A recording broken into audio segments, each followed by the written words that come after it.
I'm Jordan. And I'm Rosanna. And on this podcast, we explore how to take life off autopilot and relentlessly pursue a life worth living together. Welcome to Season 6, Episode 11 of the Relentless Pursuit podcast, Financial Literacy, an interview with Mar and Jake Privette. It's been a while since we've interviewed a couple on the podcast, and this is definitely a powerhouse couple because they are a team both at home and at work, teaching people how to manage their finances and invest. Mar has a TikTok with over 200,000 followers, and she is sharing daily doses of financial tips to get people more literate. That's right, and that's where we actually came across Mar, and we were able to get in touch with her and Jake, and it's just a lot of fun to talk to them. We hope you enjoy this conversation because they are super knowledgeable, and like we said, we like talking to couples just about things that people are passionate about and can teach us about too. Yeah, and I thought it was actually funny when we were on a call with them last week that I had asked them, because they're cute as a button, and I said, how old are you guys? And they're just in their 20s, so probably... Yeah, but it doesn't seem like it. No, they seem like, yeah. Because of just how smart they are with, financial literacy, it kind of makes me excited. I like learning from all kinds of people, and so when they're younger than me and can kind of share that passion, it kind of lights a fire for me. So I'm kind of glad that we made that connection. Yeah. All right, so Mar and Jake Privette are shaking up the financial industry as senior marketing directors of a massive leadership marketing and financial company called Revolution Financial Management. They reached the six-figure milestone their first year in the industry and achieved the broker position in the same time frame. Jake and Mar partner with individuals and families from all walks of life who are looking to either become financially secure themselves or help equip others to do the same. Their team is expanding its reach daily and looking for motivated individuals. Revolution Financial Management is a North American company headquartered in Thousand Oaks, California, but it has hundreds of offices nationwide and has served tens of thousands of families. So we learned a ton, and I feel like we even say this at the end, this is a part one, because there's so much to learn about finances, so much that it takes to become financially literate, and we discover with ourselves and with so many people that we've interacted with that literacy is often lacking. So some things that you can look forward to in this episode are why people don't like to talk about money, and shame, and some of the emotions that are interwoven with money. And we talk about the importance of being proactively managing of your money, the role of budgeting, how to have conversations with your spouse without it going south, some basic financial stability tips, some tips for investing and thriving, and just what financial literacy is and some steps you can take to achieve it. Yeah, so if I were you, I'd grab a pad of paper and a pen and get ready to take some notes. That's right. Hope you enjoy our conversation. Hello, Jake, Mar. Thanks for joining us on the Relentless Pursuit podcast. Of course. Thanks for having us, guys. Absolutely excited to be here. And so we'll dive right in with a question that we've spoken about to ourselves, and that is that we like talking about money, but we often don't, not to our family, not to friends. It almost feels like this taboo subject. I don't know if that's been true from your side of experience, but why is it that money just in general seems to be something that we tend to keep private? Yeah, I mean, from my experience, just sitting with clients, I sit with, I'd say, average of 8 to sometimes 15 clients a day, /couples /families, whatever that looks like. And from what I've seen, it's usually because, number one, people don't know how to do some of the simple things with their money. And maybe it's almost like an insecurity or a shameful thing to be like, oh, I feel like I should have known about saving like this or investing like this, or, whatever it may be, fill in the blank for whatever situation. But I think what gives me a lot of hope every day is the fact that that information that people feel like they've never gotten before or won't ever get is actually readily available, depending on, who you talk to and who you can meet with. But the short answer would be that I do see that a lot. I see that people, it's not a matter of they don't necessarily want to talk about the subjects. It's that they don't know how, or they don't know what to talk about. And so that's where we love helping people just with some of those basic little guardrails and just some of the baby first little steps of getting started with money and things like that. But I think it just goes to show you that our nation is just so undereducated, and that's nobody's fault. It's just the way that things have gone. So we do see that all the time. We just see that people are usually so uninformed, so undereducated. And if they could have those conversations, they likely would. But again, they were never really set up in the first place to have those conversations. Yeah. And to even add to that too, it's the lack of knowledge of knowing what to do with their finances, causing people to make not the best decisions. And then because of that, they're so ashamed because they find themselves in like different types of debt and they're just overwhelmed. That's what I find a lot when I meet with clients, is that they're just so overwhelmed and they're so ashamed because they just didn't know. And I really hope to open up this side of conversation when it comes to finances, because if we can start talking about it, we can start educating, then there doesn't have to be this shameful thing. Like we can start making better decisions, and also we can get help, because ultimately we can't help anyone when it comes to their finances unless they have a realistic view of what's going on and they're willing to say, you know what, I messed up. But it starts with talking about it, which people are so afraid to do. Mm-hmm. And I kind of wonder if that's a generational thing. Like in previous generations, there were certain things you didn't talk about, right? You don't talk about politics. You don't talk about religion, especially if there's like a different set of beliefs, right? You don't talk about sex, and you sure don't talk about like how much you make, because you don't want anyone to know that you make more or less than them. Right. And you don't want them to know what you're doing with what you have, like almost like I have the secrets of making more money, but I'm not going to share them with you because that might like interfere with what I'm doing. And so it's Right. kind of like this shift of like, let's put all the cards on the table and let's ask all the questions and let's get uncomfortable so that we can kind of move past that. Well, I think the idea of shame is really interesting, because even if I'm just speaking from personal experience, even if I don't like particularly feel ashamed of given decisions, I do feel like that there's some degree of value that we place on what one has materially. And so if I were to expose, just what I have or what I'm thinking about in regards to my money, and then someone who has more might, probably more in my imagination, would look down on me, or someone who has less might look like jealously. And like, why create those feelings of jealousy or condescension when we could just, go into our own closet to try to mind our own business. But it doesn't seem like that's benefiting us in the long run. Right. True. And that's the thing too about like awareness, kind of what Mara was just talking about, is it could not even be financially, anything in the world where we want to create awareness for it. Typically what the response is, well, if you had just said something, you could have been helped sooner, right? Like whatever kind of thing we want to bring awareness to. And I think it's the same with finance, is that, people kind of get into a hole with debt, or, they don't have their savings built up the way they'd like. And then something happens, and it all boils down to the fact that they just never really said anything about it. And it just kind of became this secret little quiet thing that just kind of got away from them at one point, and then it just got out of hand. So yeah, much to Mar's point there on the awareness side of things, and what you're saying too, Jordan, is just that, people feel that shame. And again, like the generational thing is huge too. It just all gets passed down. It's kind of like this blueprint that we're like programmed to just have from our parents and their parents and so on. And so, and things are just done so much differently nowadays in the world of finance. And so I think that's what can get really dangerous, is those same patterns repeating themselves. It really just kind of leads to our struggle and our demise. So, and not to like get too out there with it, but when it comes to generations, right? Our parents are usually the ones that are teaching us, what to do with our money, because they're not teaching us in school.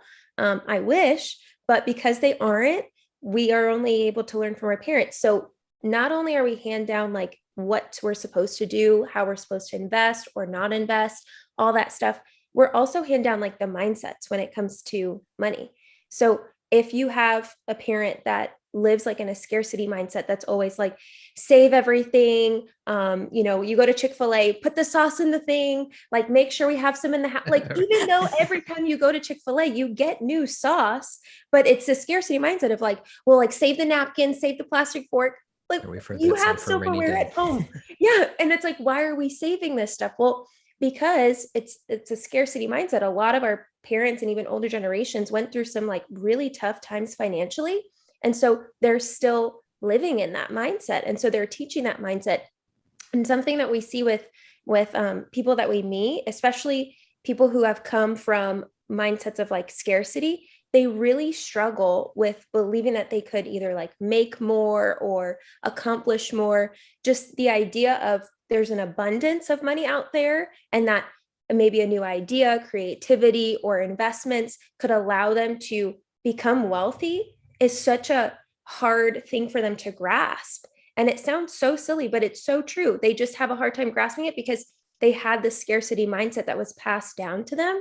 And so it takes a little bit to almost shed that and realize like, oh my gosh, it is possible for someone like me coming from a middle-class family, or maybe even lower income class family, that I could actually break that and raise up into a wealthier class. And I don't have to stick with the same class my whole family's been in my entire life.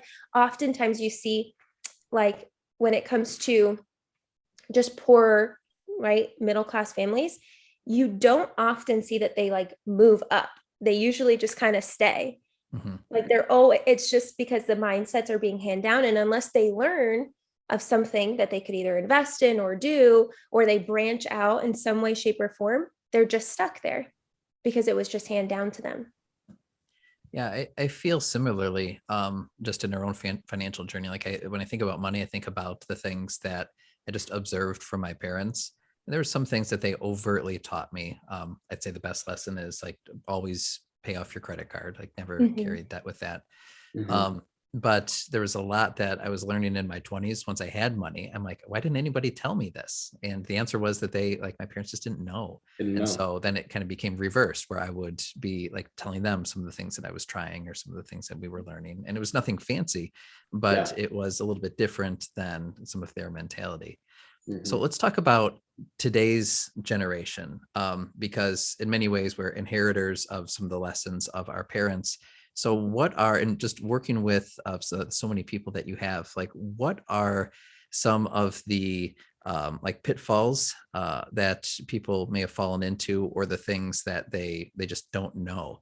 And to what extent has COVID over the last couple of years exacerbated some of those things? Yeah, that's an awesome question. So everyone has a different situation coming in to meet with us, which is kind of the beauty of it.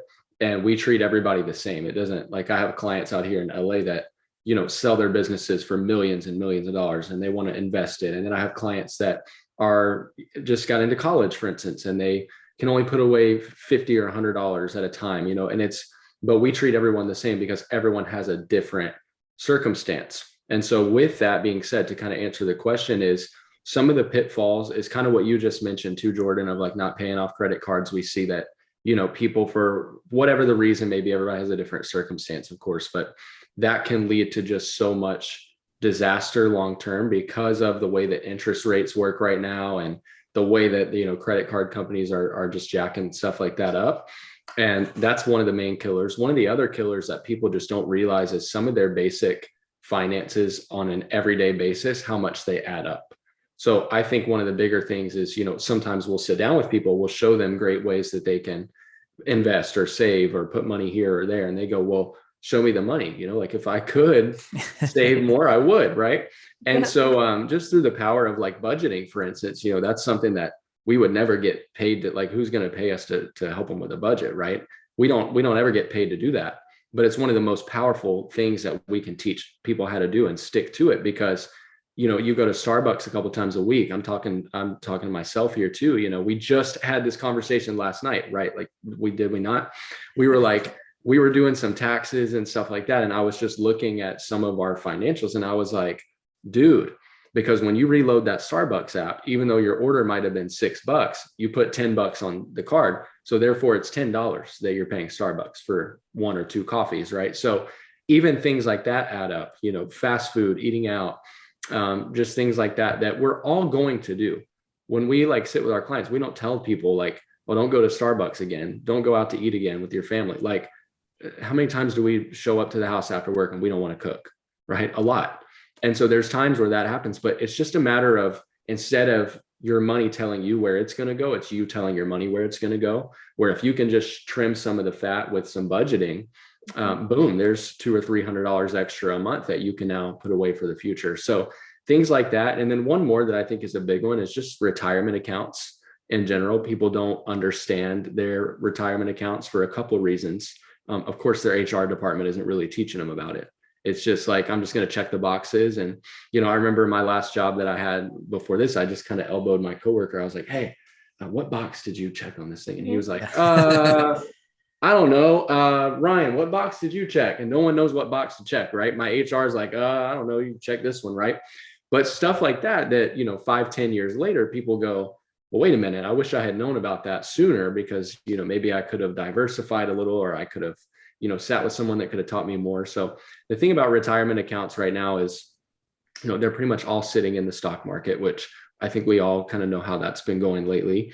It's just very up and down, very uncertain. I don't know if it's going to be any better by the time this comes out, but as it stands right now, it's a little rocky. And so people over time don't realize that when you lose money in the stock market, it doesn't take the same amount to get back to square one, because you lose value in your vested value or whatever it may be. You lose 50%. It doesn't take 50% to get back to where you were. You got to really climb back. And so over time, a lot of people look at that, not that it's a bad thing. We always tell people, like, if you get a match, take your match, right? But other than that, people look back over the course of their careers and they go, man, I just feel like I should have more. And so the power really comes in being able to just know your options, I think, is the big thing. So there's a lot of things that people don't understand with, like I said, budgeting, saving, expenses, retirement, credit cards, the stuff I named off. But really what it all boils down to is just knowing your options and just knowing what's available to you and someone you can trust that really has your best interest in mind. So I hope that answers the question. I kind of went all the way around it and back through it, but hopefully that answered it. Yeah, and it's a big topic, so I hope to dive into a few of those a little bit more. Can we zero in on budgeting a little bit more? So how can, like, a typical family who is like, and I would say, like, we're included in this, like, we just have a lot of our daily expenses, most of which I claim is buying shoes for the kids, because they there you go. Keep growing. But like, how can they like take steps to just look at where their money's going, and then make better decisions about how to allocate that, or what not to spend it on? Yeah. Baby, you want that one? Yeah, go. Yeah, this is by no means sponsored, but Mint has been absolutely amazing, especially for someone who's like brand new to budgeting. I always like tell clients, utilize this because it's, number one, free, and you can upgrade and do all that if you want. But the free app itself is awesome because you can log in to bank accounts, you can log into credit cards, and it will put it all in one area, and it actually like automatically allocates things, but you can change them and you can therefore know exactly, okay, this is how much I spent on Starbucks. It'll say like coffee shops.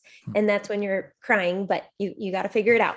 And then, well, that's nice. So it will highlight that for you, because daily you're not adding that up, but then that will show you. And I love it because you don't have to manually put it in there. Because I know we have some clients that like to have an Excel spreadsheet. They're usually older, and they like to input everything. They keep their receipts. That's one option. But if we're talking to the busy, person that doesn't have the time to sit down and go through every single receipt and put into an Excel spreadsheet, it's an awesome app that you can use that allows you to track exactly where you're at because it's pulling it from your bank account. So it's showing it on there, and then you can move things here and there. You can even put your goals as well. So if you're saying like, I only want to spend, I don't know, $100 on Starbucks a month, you can see on there, it's like almost like a little tracker, and I love it. Like a lot still. That's a lot of Starbucks. Yeah. Yeah. Well, for you, but for some people, that's cutting back. Yeah. You'd be surprised. I'll ask clients how much, and they're like $300. I'm like, oh, what? And they're serious. They're not blinking, like they're serious. But I love it because you can see on the budget. So say I said only $100 a month, it'll show me in red if I'm over that. And it'll show me exactly like, oh, I'm 107. And it'll also ping you if you're getting close. Like you can have it alert you when you're kind of getting close. By the way, yeah, like Mar said, we're not getting paid to advertise this. I kind of wish we were, Mint, if you're listening. We've said that too. Just any brand that we mention on the show, can we just, let them send us something? Come on over. But like, it really is so helpful and tangible. Like, and the way it kind of calculates everything for you, so you don't have to. It's just kind of an overview of your finances. And it can be overwhelming when you first do it because You can link whatever you want. You can link any bank accounts that you have, any credit cards that you have. It'll even show you, the total amount of debt that you may have across maybe a couple of cards or whatever that looks like. And they give little suggestions here and there too that can be helpful for, different high yield savings accounts, or, they'll have little advertisements within the app too, and suggestions for how to budget and stuff. But yeah, I think that app is a really tangible, practical thing that anyone can implement. It doesn't matter how much or how little money you make or how much or little you spend. It's just a way that you can literally compartmentalize every single little expense. And you can even go on like a business tip. If anyone's listening to, we have all of our business credit cards that we use just for our business expenses kind of separate in the thing. So when we go to do our taxes, we can just go look at all of our business expenses basically within the app itself. And that allows us to kind of budget even with our business stuff effectively. So there's a lot of good stuff that comes of it. But Mar, I didn't mean to jack your no, you're fine. But long story short, it's just an awesome free way to do it.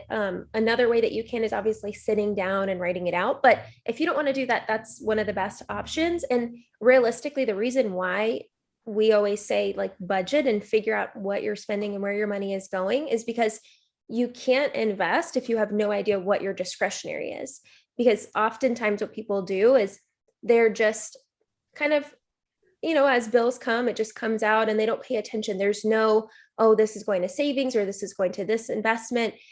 People just didn't either learn it, or they're just, trying to get by and just trying to live life. And they'll find themselves just at the end of every month, barely scraping by. And they don't realize it's probably because they haven't taken a look to see, oh my gosh, I have all these subscriptions. I didn't even realize. Even one of the things that gets people so often is on Apple, because you'll like have these random subscriptions, or you'll, pay for an app. You don't realize like, oh my gosh, I'm still paying for this thing. I don't even use it.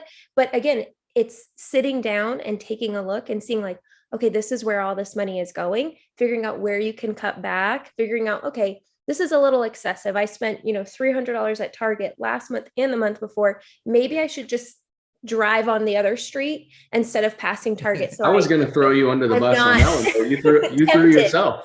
You threw yourself under the bus. Well done. That happens, right? We'll go. Every female from ages 15 to 55 can be thrown under the Target bus. Well, we'll go. Maybe that's where the budget comes into. Maybe when you enter Target, or Costco might be another one for I only want to spend this much, and then you end up leaving with double that. Oh yeah. It adds up. Target tells you what you need.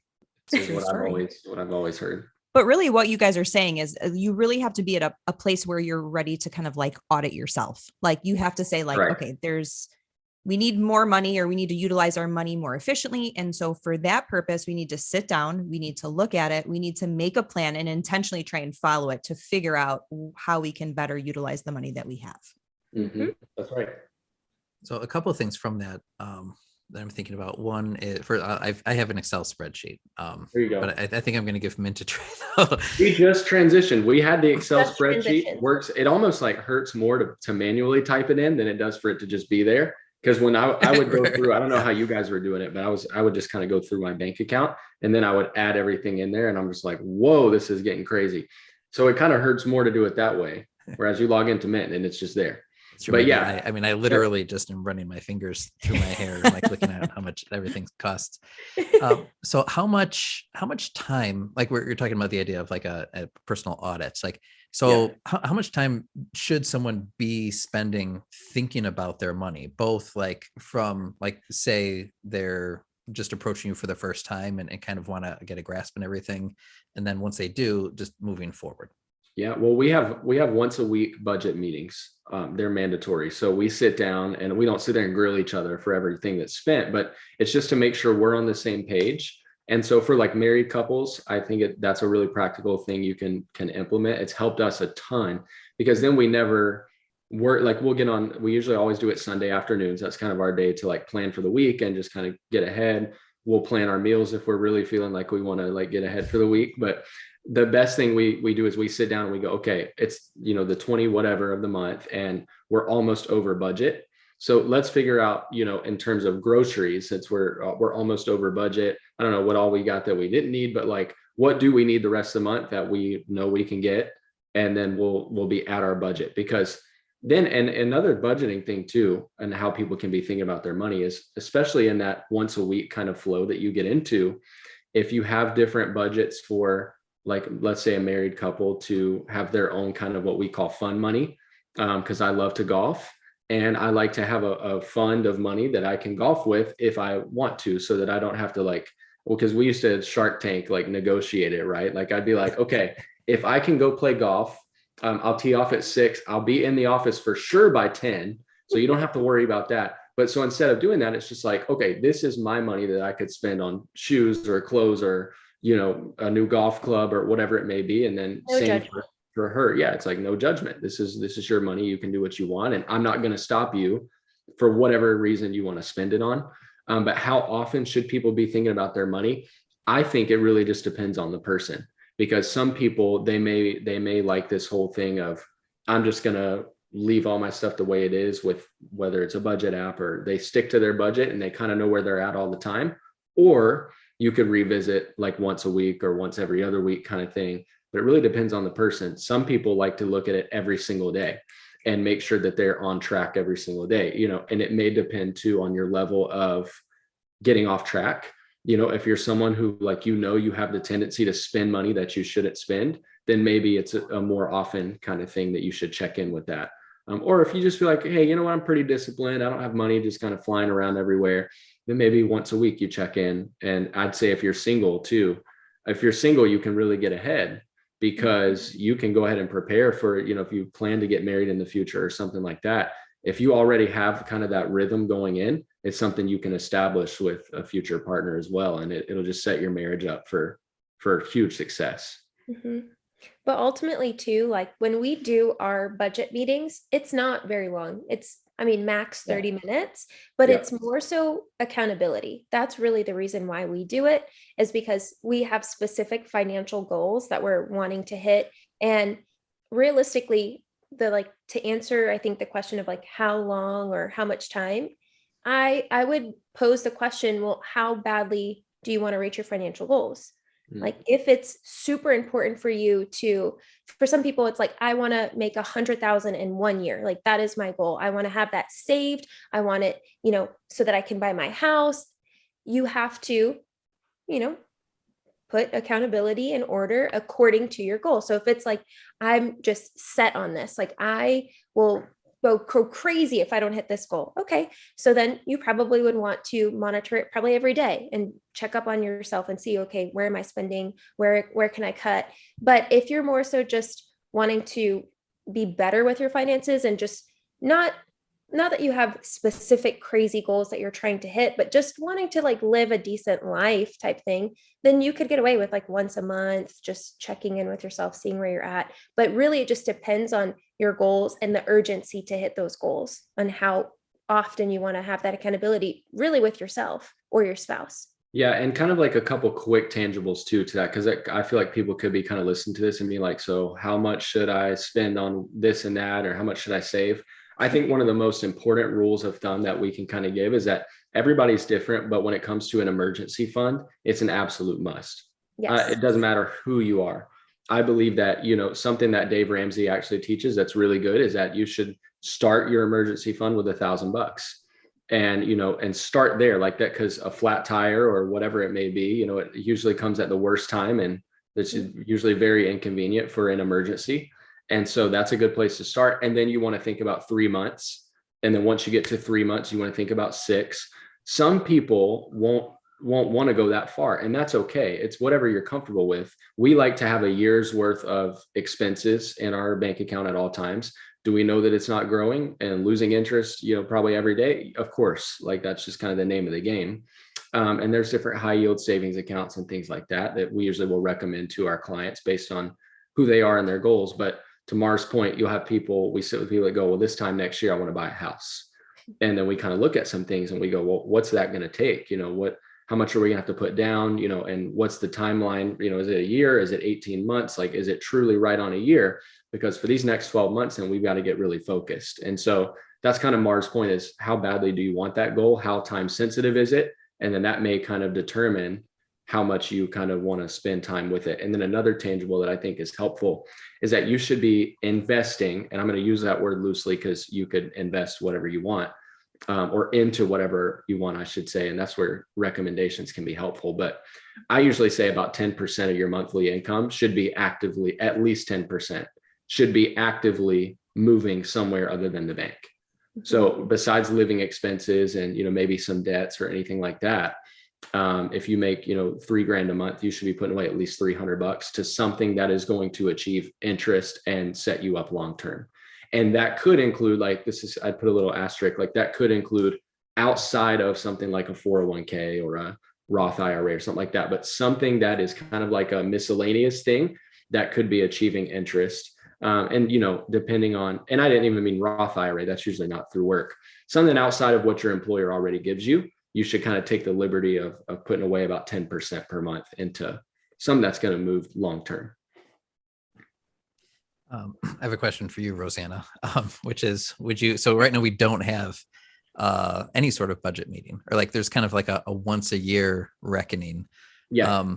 But where we're at too, there's kind of a division of labor that evolves at least over the course of our marriage, where I would say you do the majority of buying for the household.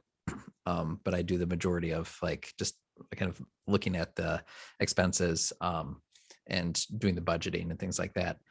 So it gets kind of awkward for us, I think, when I'm looking at where the money is going, and then have to say to her, why did this cost so much at Target? She's like, well, that's what diapers and shoes and, just necessities ends up costing.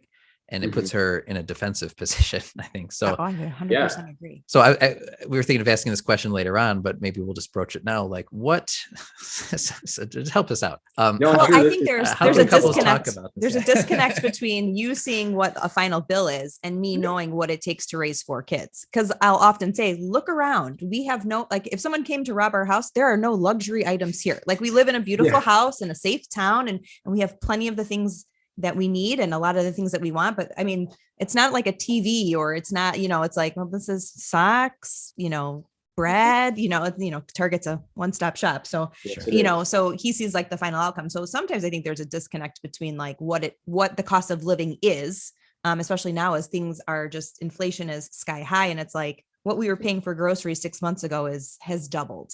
And so, you eat that cost. But yeah, I mean, probably checking in. So maybe talking more would be their first piece of advice. But in addition to that, how can couples do this? Because money it's a sensitive topic. So how can we do that, and still just be faithful to managing our money, but doing that as a team without causing strife?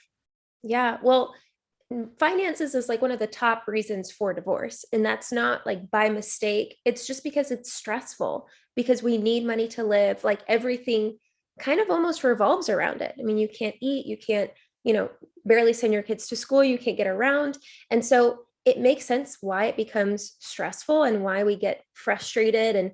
And really, the reason why I feel most couples, when I talk with them, and there is you can tell the tension's there, even on Zoom. But oftentimes it's because there's just a lack of clarity of where things are going and how much is being spent. And so one thing that we always recommend, and that we do, because we always practice what we preach. We never tell people to do something that we don't actively do, but we always sit down, and you might take a couple hours to do this. I don't know how fast you are, but I sat down one day and Jake sat with me, and we just allocated how much we were spending. This was pre-mint. So this was hand calculation, painful, but we figured out about how much we were spending in a couple of different buckets. So we figured out clothing, obviously groceries, eating out, and then fun money. And then we sat down and figured out, okay, about how much are we spending in each of these buckets? And then figured out from there, what's a realistic budget for this area? And that helped us a ton, because if we were over budget, then it was, okay, we need to have a conversation. But the fact that there was an established budget, it helped us to not go over it. And so that took away a lot of the stress, because much of the stress was, well, how come you spent that much? I don't understand. That makes no sense to me. But that was eliminated because we talked through, So I'm going to, and it was like Shark Tank, like Jake was saying, it's like Shark Tank, like I'm going to need, and I had one of mine, and you can add, categories. One of mine is personal care. Like there's certain things that I've got to have. I'm sure you can, relate with me, but there's just certain things that I need that make me feel good. Like I need to get my nails done. I need to have my hair done. I need to have my makeup that, I put on every day. And so I created a budget and explained, this is how much I'm spending on this, and this is how often I'm going to go, and this is how much I'm going to spend on this, and this is how often I'm going to go. This is how often I buy my makeup, and this is about the budget that I need in order to purchase all the things I need.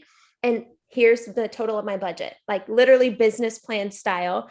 And we agreed to it. And so because we had all these different categories where we, Shark Tank, explain why we need to spend X, Y, and Z, and agreed upon it, it's eliminated that stress, that need for argument. Because if I don't, stay within my budget, then that's on me. I got to figure out what I'm doing wrong, or where it is that I missed the mark, and get better. Because ultimately too, like with marriage, we're a team. We always say that to each other. This is not like a marriage talk, but we always tell each other when we get stressed out because life happens, we're like, hey, we're on the same team. Remember, I'm on your team, you're on my team. Great advice, because it doesn't feel that way sometimes. Especially with money, like the word I was writing down, because I didn't want to forget to say this, is that I think what we've appreciated about each other through those conversations is just the transparency. Like, hey, you know what? I know that you're looking at a $400 Target bill right now, but what you may not know is that when I go shopping at Target, we need X, Y, and Z to make it, and to like put clothes on our kids and stuff. Cause we do actually hear exactly what you guys are saying all the time. And because that's a real thing, but I think it's this little bit of a barrier that's there where it's like, it's because it can be such a hard conversation to approach, we just don't approach it. Whereas if you're just honest and you're like, hey, look, this is how much it's going to take when I go into Target and for me to get us some groceries and some this and that and this and that, this is all I'm going to get. But as long as it's reasonable within our budget, this is about what I'm going to be spending every time. And then, because it's the little things that really, those types of bills and those types of expenses aren't really the ones that add up. The bigger ones are just kind of like almost expected. But then any of the extra little things that can go on top of that, that's where it gets tough. But then you look at the big amount and you go, oh my gosh, why do we spend so much at Costco, but those are really the things that are usually the necessities. But it's approaching it with transparency and saying, hey, look, you make this in a month, I make this in a month, because for the longest time at our jobs, I made less than Mar did. Obviously now, we run our business and we both make the same money together when we do it, but I made less than her. And so as a man, that was hard for me from an ego and a pride standpoint to go, hey, my wife is making X, Y, and Z and I'm making less, although we work at the same place. Right. So my point in that was when we would approach stuff, I almost felt it was harder for me to spend money because I made less. But the reality is, if we do our finances together, then it's our money. But also there are people who prefer to do their finances separate, which is okay. There's literally nothing wrong with that. Everybody's different. But even in that case, I'll go on a little sidebar on that. Is there are people who like to do their finances separate for different reasons, and that's okay. We're always respectful of that. That's where I would say, some people, it's like their whole income, one spouse will pay all the bills. And then the other income, they'll save and invest and fund money and going out and stuff like that. So that's where you kind of will have to work it out with each other. If that's the case, like if anyone is listening to this, that maybe you do your finances separate, it's always a good thing to just have that conversation and say, this is how much you bring in. This is how much I bring in. Maybe we split bills, or we split the mortgage, or we split the rent, or whatever. And then all the rest of the money we can allocate accordingly. But it's all about transparency, because also it just builds your marriage so much stronger. And then if you're single and you're kind of being transparent with yourself through that process, it builds your own like self-esteem and your own confidence and your own identity. So there's so much more that goes into like financial conversations besides the money. And like Mar said, it's the number one cause for divorce besides, infidelity, of course. So it's something that we're really big on teaching. And not to harp on this too much, but something to note too, in going into that conversation is you have to have the right mindset. Like if you're going to talk with your spouse about this, you have to look at each other and be like, the gloves are off. Mm-hmm. We're on the same team. And I'm going to choose not to be offended. Even if something feels offensive, I'm going to choose not to be offended, because if you don't have that mindset going into it, you're going to end up brawling by the end, because it does get stressful. And then if you're always playing defense instead of offense together, then you're not going to get to any place of true, understanding or reach a goal, because all you did was fight the whole time. But if you have that mindset, it's totally fine. It'll be a little difficult. It'll build your character. But that's the most important thing. Have the right mindset going in, so that it doesn't end up in an all-out brawl. Right. I mean, that sounds like that's just at the root of the conversation that couples need to be having, right? Is like, if you share the same goal, then maybe we can haggle over the details of how we achieve that goal. Mm-hmm. But like, what are goals that are reasonable or common to work towards? I think we listed some, like, right now we're at the point where we're thinking about college. Our oldest is 11. And so we've been saving for some time. But with 4 kids coming out, like, that's a little stressful for us to plan through that. But, I know you mentioned like putting a down payment on a home. So what are some common things that you see families working towards, that anyone listening, if they're not sure, like what the next thing that they maybe can agree on that's big that they can work towards? Yeah, I think a big one is, especially in this day and age, is retirement. I think that a lot of people don't think about it soon enough, because they think of retirement as, I'm just going to be like on a boat all day, or I'm just going to be on the beach all day and all that stuff. And the thing that this is a stat, I didn't have this ready beforehand, and I haven't heard it in a few months. So if I botch it, I apologize, but it's close. But we learned something through one of our mentors, that there's a rule that he calls the rule of 437,000, where he says that for a married couple to eat in retirement 2 meals a day at $10 a piece, $10 per meal, 2 meals a day, not even 3. We're not even counting breakfast or whatever you want to throw in there. And we're not talking a nice lunch or dinner either at like a country club. We're talking like bare bones minimum stuff. It's $437,000 a year, so long as you don't cook at home or anything. But most people don't want to cook, 3 meals a day in retirement. That's what you work your whole life to be able to do. But even just understanding that it's going to cost about that much per year just to eat, a lot of people look over the course of their lives and they go, well, how in the world am I going to ever have that much money? And they usually realize they didn't start soon enough. But the problem, and one of the bigger myths, is that you should have all your ducks in a row before you start really planning for it, or you should be out of debt before you invest. I think that's the biggest myth in the world, because compound interest is like the most beautiful thing that you can take advantage of. That's what Warren Buffett says is the 8th wonder of the world. So I think what people should be planning for is, of course, if buying a home is a goal, whether you're single or married, that's a huge milestone in life. And some people that we meet with, they're the first in their family to ever do that. Or whether it's an income goal, if you know at your job that there's a certain level or advancement that you can get to, or promotion, then maybe that's on the cards. Maybe you could, if the situation allows, you could go ask your supervisor or your HR department or whatever, what does it take for me to get to that next position? And then things like, if you want to have kids, what timeline, and then sending them to college is a great goal. A couple of the ones that you guys racked off. And then of course, if debt is a thing, let's get out of it.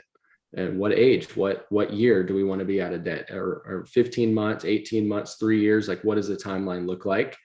And then of course, putting some strategies to that stuff. But I think the biggest one is retirement. With inflation, being on the rise and taxes going up and things like that, the value of the dollar is slowly decreasing, which means we're going to need more money. And then a great conversation to have if you're married with your spouse, is to be able to say, hey, what do we want our lifestyle to look like? And, how much money per year would we like to see coming in? Because, the old 3-legged stool thing that our parents and grandparents, like we were talking about earlier, passed down to us, was that there's 3 things you retire on: Social Security, pensions, and whatever your personal retirement savings were. And back in the day, that was a great strategy. But now, I don't have a crystal ball. I can't say there's not going to be Social Security, but I'm not planning on it. We'll just say it that way. And pensions, are so few and far between now, unless maybe you work for the city or the government or a police officer or something like that. But other than that, like, what do we have? And nobody wants to work forever. So I think it's a really important conversation and a goal to put down. You may, like, if you're in your 20s or 30s, you may not go, okay, I definitely want to retire at 62 or 65, but at least going like, hey, this is a range that I'd like to retire. and this is how much I'd like to see coming in per year based on whatever my lifestyle is going to be. And I think that's a really big thing to be looking forward to. And then, of course, the short-term goals, which is kind of a little bit of what we do, is we look at short-term, mid-term, long-term, and then let's reverse engineer and figure out how to get people there the fastest. So I think it just comes down to knowing that there are sections to your goals. There are short-term goals that could be establishing an emergency fund, or getting out of debt, or, paying off my car, or getting out of my student loan debt. That may be more of like a middle goal, like a 7 to 15 year goal. And then there's like 15, 20 years plus retirement, or I want to have some parents that I meet with, they go, I want to have money for my kids to get married, in 15, 20, 25 years. And that's a great goal too. So there's no goal I don't think is a bad one, because finance is so personal. And, one of the biggest pitfalls that people have, this kind of goes back to earlier too, is you can go read an article online about finances, and it may not actually apply to you because it is such general info. And that's why having a grip on someone that knows your personal goals and where you want to go is so important. So no goal is a bad one. I've had people come up and tell me, I want to be able to afford a club membership, especially out here. I have a lot of clients in the desert in California, and that's like golf capital of the world in Arizona. And they go, I just want to be able to have an extra $800 a month to be a part of this club where I can play golf, every day. So no goal is a bad one. And everybody's dreams and wishes and goals with money, I think, should be considered. And whatever it is, I think is totally fair. Mm-hmm. But really, whether you want a golf membership or you want money when your kids get married or to send them to college, it comes with this idea of kind of being intentional with where you're spending the money you have and how you can make it work for you. So your dream is not my dream and your family is not my family. So while it might look different, the strategies can be the same to get you to whatever those goals are. Exactly. Let's talk about that a little bit too, because you mentioned knowing your options is important. So we've talked about a little bit about debt and about budgeting and some of those, maybe those daily decisions and conversations that we have. So let's say that we are at a point where we've got that emergency fund and we feel like we've got our budget under control. What are some of the most common options that people can take advantage of, even if they don't feel like they have tons of money to begin exploring with? Yeah, I mean, there's a whole bunch of different options in the industry. So here's what's really cool is that the products in our industry get better and better every single day. The companies get stronger and more solvent and more knowledgeable every single day. And so, in our space, what we specifically do is that we work with over 300 of those companies to help our clients reach their goals. So companies like Prudential, Nationwide, Fidelity, John Hancock, whatever it may be. But all of those companies have different options for you. It's just a matter of kind of diving in and exploring them with someone that can give an objective opinion. So my point in that is Roth IRAs are good options for people because they're tax-free. They're still in the market, which a lot of people, there's a 59.5 rule and all these things. And something that we are huge on teaching our clients is that Tony Robbins actually wrote this book called Money Master the Game, where he interviews all of the richest people in the world: Warren Buffett, Jay-Z, Beyonce, anyone you can think of that has achieved billionaire status. And he says, where are you guys putting your money? Because I'm pretty sure that Warren Buffett is not putting his money into a 401k. And without giving too much away, he basically told him, like, there's products actually in our industry that, the rest of the people other than us don't have access to because they've never learned about it, that can actually give you downside protection from a bad market, can give you tax-free advantages and things like that. And you don't have to wait till you're 59.5 to take your money out of them. And Tony Robbins said, that's the most genius thing I've ever heard of. But how can you say all of that in one sentence? And what Warren Buffett said is, he said, well, you've never been a part of the 1%. If you're asking that question, because most people that we meet with, they hear about different options like that and they go, well, that just sounds too good to be true. And, and it does to a certain extent, but we say that's because you've never been a part of that 1%. Because statistically, out of 1,000 people, just average, ordinary people like us, out of 1,000 people, the amount of people that's actually getting the help from these companies, or, because when's the last time Morgan Stanley called any of us and said, I want to help you with your rate of return on your retirement account? It's just not happening. So if you don't have $5, $10, $15 million laying around, like, they don't want to speak to you. And that's why financial, awareness and in a lot of ways, illiteracy is such a big thing in our country, because unless you're a part of that 1%, they don't want to help you. they have no incentive to help you because you're not the one with millions of dollars. So a couple of the ways is just there's different options. We say there's 3 ways your money can grow mainly. And we're kind of like giving away our stuff here, but I love it. I think people need to know about this. Fixed is the first way your money can grow. That's a checking account, a savings account, a CD, a money market. You're guaranteed that no matter what happens to the market, your money's safe, right? That's our bank accounts. Variable is all of the stock market growth. That's everything that we see in the market, 401ks, IRAs, mutual funds, you name it. And then the third one is this thing called indexed. This is what Tony Robbins discovered. It's not like an indexed fund that would actually be in a mutual fund or brokerage account. But this is what Tony Robbins discovered from the rich and wealthy. They said there's products out there that protect your money from downside so that when the market sees red, you just see nothing. You just see that you're at the same thing that you were at. And those are super effective for people because you can start them with pretty much anything. And then there's different, it just depends on your goals. Like some people, they'd rather be in the market, or some people would rather be in their bank account, and that's just kind of where coaching comes into play. But there are thousands of options in our industry nowadays. And what we always say is these companies are so good at creating products, but they're terrible with connecting with people. And so that's kind of where people like us come in, is that we take the people to the products that can ultimately help them. Mm-hmm. So there's thousands of options. I could rack them off, but we'd be here till midnight. So, but there's a ton of options, way more than people probably assume. And I think it's just, I think that's part of it that makes it so overwhelming too. And Yeah. it's like, I know plenty of people who are like, let me just put my money in a bank account. And I've talked to folks, especially I feel like more like our parents' generation, where I'm like, like you're actually, it's becoming worth less every year, just simply because of inflation. Yeah. So if there were, something even like, I know there are thousands of options, but aside from like a checking account or a money market that has like that modest fixed return, what are some of the simple things that folks can do? And I'll put myself out there. Right? I've bought into like John Vanguard's index for like S&P 500 index fund. Yep. And so for us every month, that's where we're putting the majority of I call it my savings, but really like our investment is just into just like a monthly, it just automatically like draws from our bank account. Yeah. So it goes into there. But like Mar, as you're talking to folks, like, are there a few like go-tos that you recommend, or is it really as variable as the people that you talk to? So it really is pretty variable, but the important thing is they've got to sit down with some sort of financial professional. And obviously we can always help too. Like we are definitely open. If anyone's like, help me, just reach out to us. We're more than happy to. But realistically, you need someone to design, right? Based off of your needs and your goals, because there's so many options. And what I love, like what we get to do is because we've got, over 300, providers that we can go with.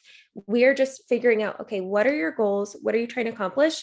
And then we basically design based off of those things. So to kind of give an example, I'll give an example of myself. So when I was about 25, I realized I've got to put my money in some sort of investment. I don't know what, I don't know how. I'm in college, getting my master's. I have zero discretionary pretty much. I've got maybe $150. And this was actually how I kind of started opening my eyes to the financial realm and world and understanding it more. Was someone approached me and was explaining, the different ways that your money can grow and the different investments. And I said, okay, well, can I, be a part of this index fund that you guys are talking about? How can I get in there? Because this sounds great, but I don't have a lot of money, because you said Warren Buffett, Beyonce, Jay-Z, I don't make their kind of money, not even in the slightest, not even on a good day. And so what I found out, and that's why I'm in the industry now, was that she could design it based off of what I can afford. And so what she designed for me, it was a life insurance policy, building cash value. It's specifically indexed universal life. Now there are bazillion out there. So if you're listening, don't just go for the first one. You really need someone to design it for you. You need to understand, because not everything is built the same, but she built one for me. And so I said, okay, what's like, how much do I have to put in there? Because again, I only have $150 left after all my bills.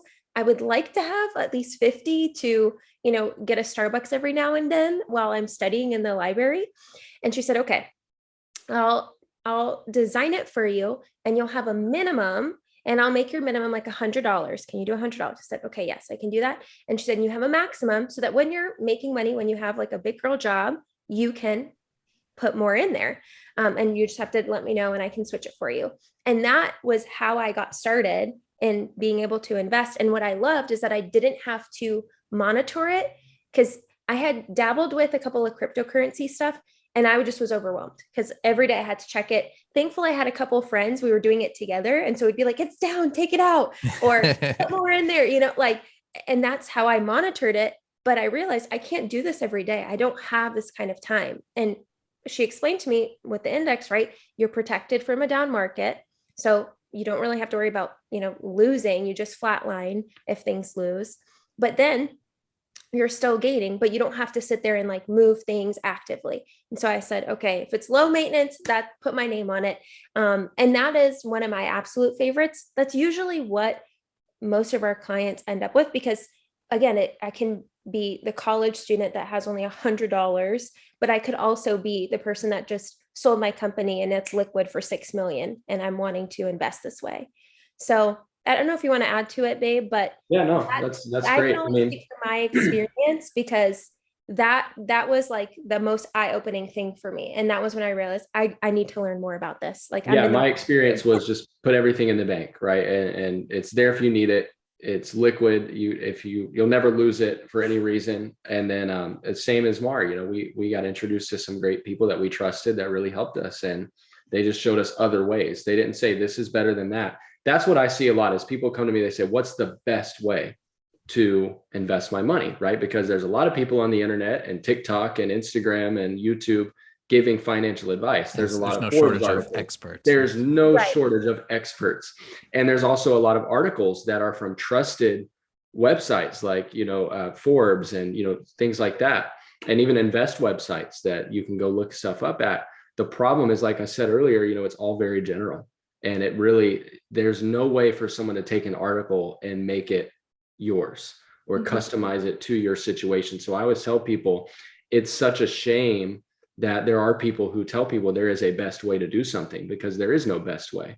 Everything in finance is relative. Everything is variable. Everything is specific to who we talk about and who we're talking with. And our industry has done a really poor job, and they've done a heck of a disservice of things like, selling really high commission products and making poor people that are, these poor people that are just kind of like, hey, I've got some money, I want to learn what to do with it. And then unfortunately, they're led in the wrong direction because someone didn't have their best interest in mind. And then they have to pay for it 5, 10, 15 years later when they realize this wasn't all it was cracked up to be. And so it's really about just finding people you can trust. Like that changed the game for us. It really did. We had people we could trust with making our financial decisions and where we can be putting our money. That did it all for us. But there's a lot of stuff out there that can trip people up, or it sounds better than it is, and then it ultimately ends up not working out that way. So, and one thing I've got to say too, in being in this industry and realizing like typically how people don't necessarily get set up with the right stuff and people aren't always doing the right thing. We actually saw it firsthand. My father-in-law, we sat down with him and we were looking over his stuff thinking like he's totally fine, because that was the majority of, right, how Jake learned about finances and thought he was one of the best ones, because he makes, 6 figures. He's doing very well and always has for as long as you can remember, right? And we looked over his financials and realized, oh my gosh, like this is totally set up wrong for you. Number one, like go over it, babe. Some of the things that you saw, it was like flabbergasting. I mean, one of the things like, life insurance is a big thing these days that we educate people on, just for the pure sake of like, I don't think we expected a pandemic, right? I don't think we expected to lose loved ones or friends to the pandemic. And so we've been really big on just teaching people about it. Well, he had 4 kids, a mortgage, and a really high paying job for, the area that we lived in growing up and things like that.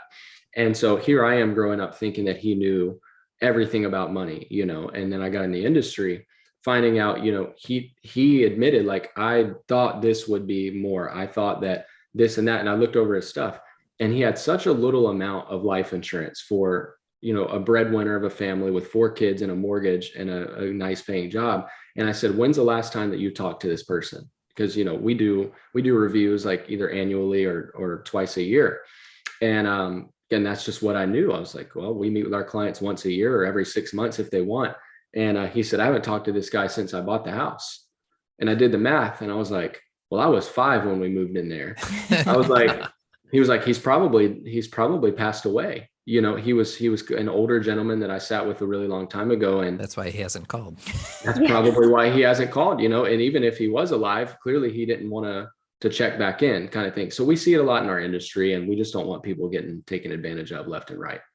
And that's why our biggest approach is to educate our clients. Like, we want them to not just be put into something or set them up with something. We want them to understand how it works, so that, number one, they can't be taken advantage of, because I know my family has in so many different avenues when it comes to finances, just for lack of knowledge and just thinking, oh, they're just, doing the right thing, right? Well, sometimes that's not always the case. Yeah, they seem like a nice person. So yeah, they seem like their heart's in the right place, right? And then you're looking over and you're like, wait a minute, this is not performing how they said it was going to perform at all. What in the world?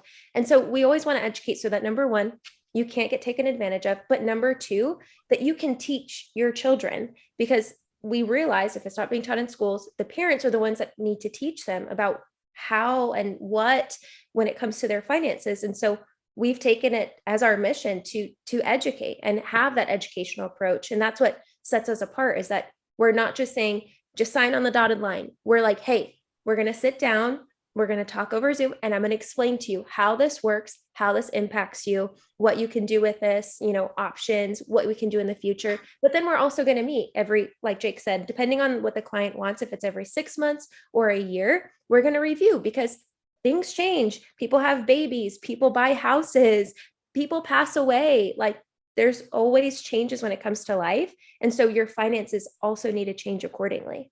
Well, it seems like when people don't know, they do nothing. And which is a big mistake. And then the second mistake would be putting all their trust into something that they don't understand. And so they think that this person has vested it in the right way. And that because they signed that line, that means they can kind of put it off on that person. Whereas if you've never learned the process of what it should be doing and you're not checking up on it, you're also in a losing situation. Mm-hmm. Ignorance is not bliss in this situation. No. So I remember some of my eye-opening moments came just reading Rich Dad, Poor Dad, which is probably a cliche. Love it. But just even hearing the definition of, from Kiyosaki of like, here's an asset versus a liability. And some of those things have really stuck with me. There's still a couple of last questions. Like, one is, if someone were interested in becoming a little bit more financially literate, are there resources, like maybe it is Rich Dad Poor Dad, but other, like, either books or people that could be listened to or sought after? And then I'd like for you to talk about yourselves, and if people wanted to either get in touch with you or learn more from you, how could they do that? Yeah, there's a really awesome book out there called Financial Pocket Knife. I believe the author's name, he just spoke in an event we had back in August. I believe his name is Jim Stoddard. Is that right, babe? Please correct me if I'm wrong. This poor guy, he was literally there. I hate that I'm not sure, but I'm pretty sure that's his name. Blanking. Rich Dad, Poor Dad is like a cliche for a reason. It's one of the best books ever written, in my opinion. And then, I always recommend. You're right. Thank you. Okay. I thought I was right. I just didn't want to botch his name, but that's a really good book. Rich Dad, Poor Dad is a good resource. There's also like different mindset books that you can read. Like, it may not necessarily tangibly talk about money, but like, you could, I suppose, read a book like Think and Grow Rich and kind of master back here too. Yeah. That's a good one too, just for mastering like the mindset of, because, the more that you feel like you deserve that, the more you will attract it. And, and I love God. I'm a huge Christian, but I also believe that everything in the world revolves around some sort of energy, whether it's yourself and the energy that you carry with other people when you interact with them. It could be good or bad, right? So I believe that money is just paper with some letters stamped on it. because I believe that anyone can achieve it. It doesn't matter what your background is. It doesn't matter what you come from.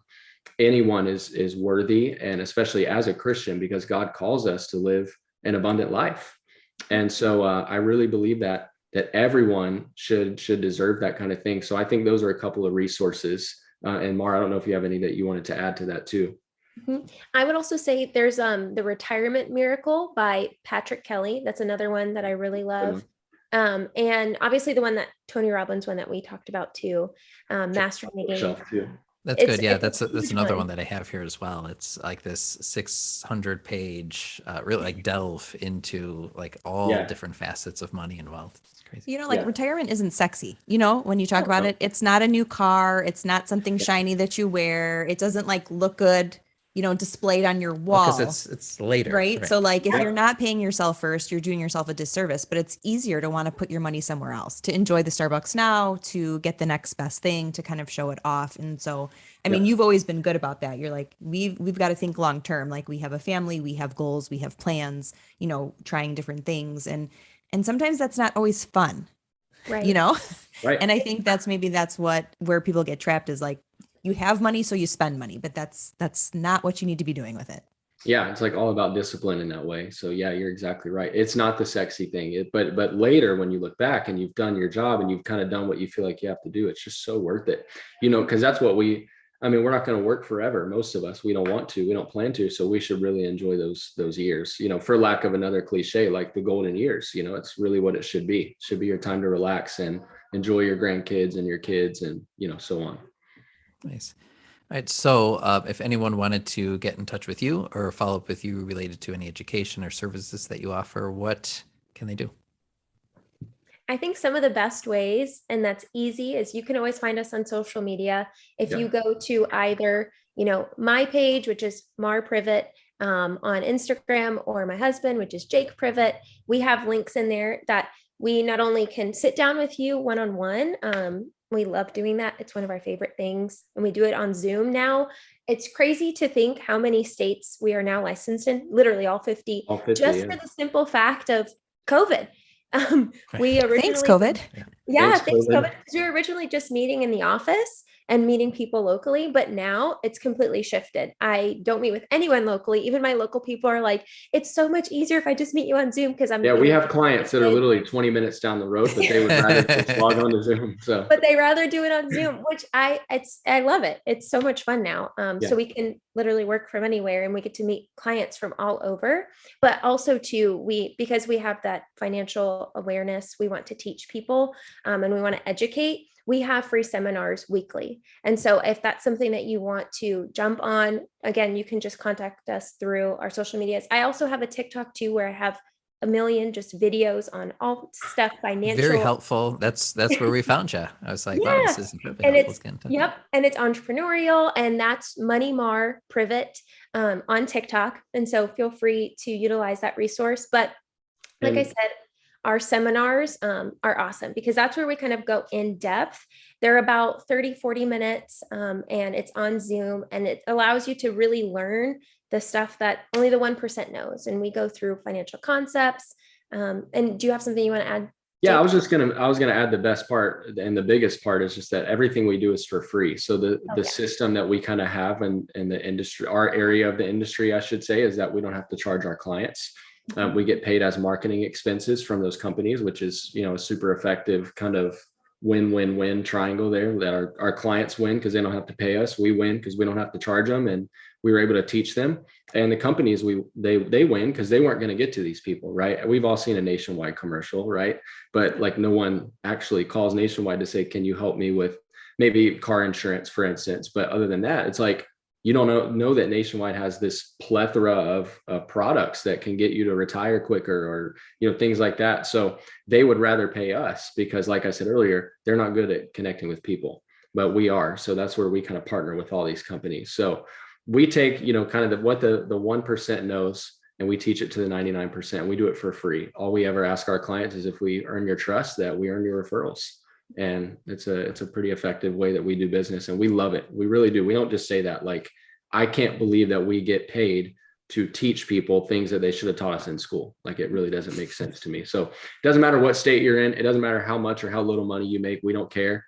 We treat all of our clients the same. We just want people to learn and get educated and hopefully stay out of some of the stuff that all of our parents and grandparents were kind of trapped into doing in those patterns. Yeah. Well, thank you so much for joining us for this last hour. It's been a conversation that I feel like was deep, but also is scratching the surface too, with some options and some education. So there's hopefully some inspiration for our listeners to go out and to learn more and maybe get in touch. And thank you guys for having it. Seriously, we were listening to actually some of your recent episodes, and we were like, gosh, this is so awesome what they're doing. So you guys are crushing it. We're gonna keep being fans of yours and listening, and we're just grateful that you had us. Seriously, we really enjoyed this time.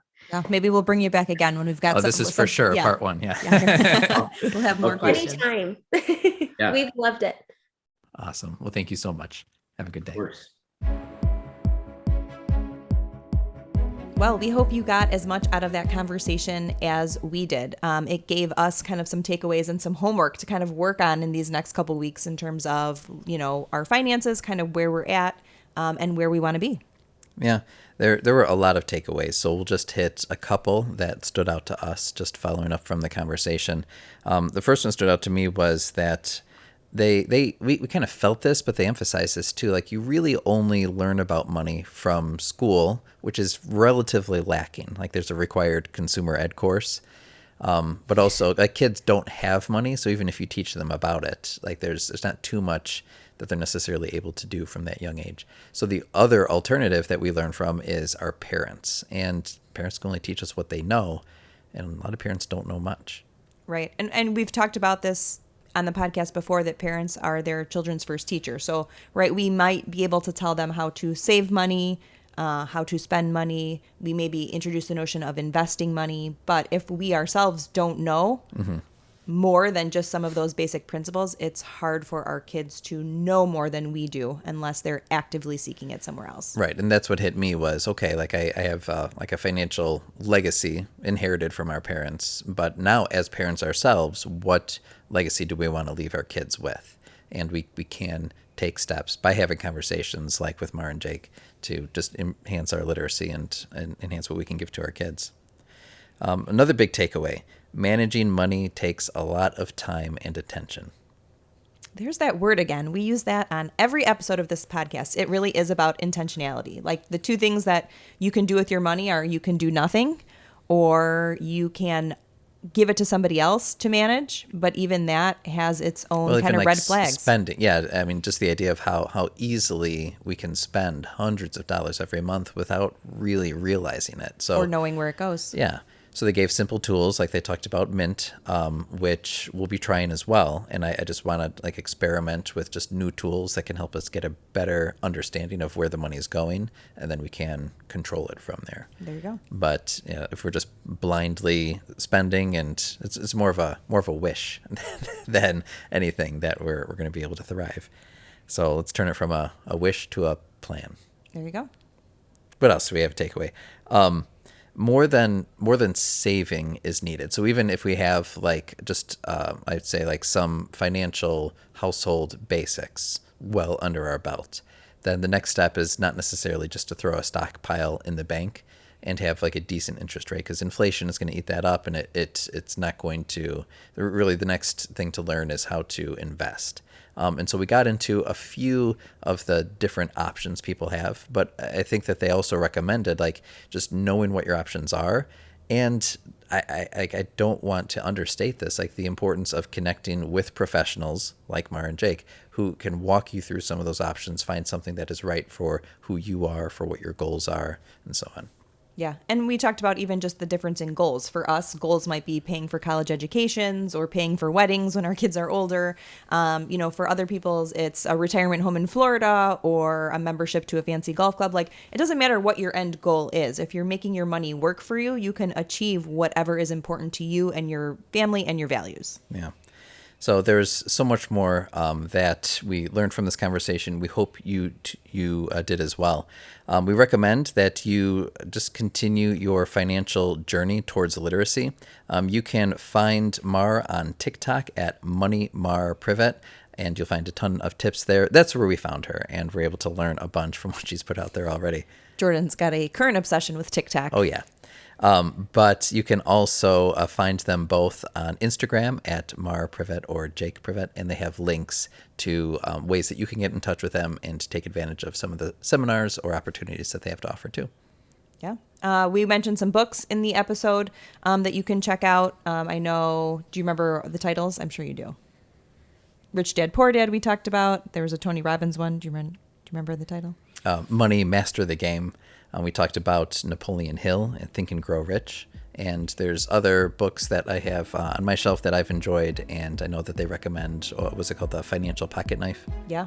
Mm-hmm. So plenty of resources out there. Don't stop there. Just begin your journey, and the more you learn, the more you and generations after you will likely benefit. Thanks for joining us this week, and we'll see you again next week. Thanks, everybody. Bye-bye. Thanks so much for listening to today's show. We hope you will use this conversation as a starting point for your own. We hope you're encouraged to think and act more intentionally.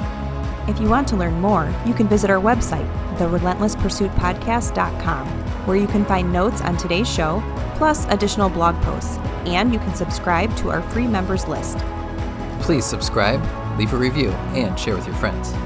Facebook and Instagram are two great places to connect with us for daily doses of our quotable quotes, behind the scenes, and real-time photos, videos, and challenges. Until next time, let us know how you are taking life off autopilot And relentlessly pursuing what matters.